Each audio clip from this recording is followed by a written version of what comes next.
राति सुते यता छाम्यो भेट्छ चिसो भित्तो दुत्र भात खाए पनि हुँदो रहेछ तितो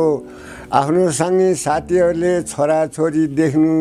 मेरो मात्रै खप्परमा किन यस्तो लेख्नु भाबीले नि के दियो लेखेर झर्छ आँसु अरूको देखेर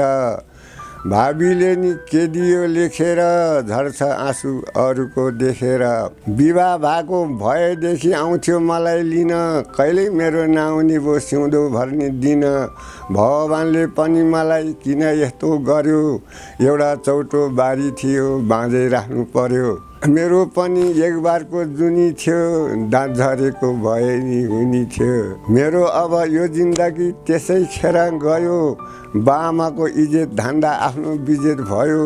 भगवानले जन्म दिएर किन यस्तो हुनु अरूकाको देख्दाखेरि पर्यो मैले रुनु मेरो पनि एक बारको जुनी थियो दाँत झरेको भए नि हुने थियो।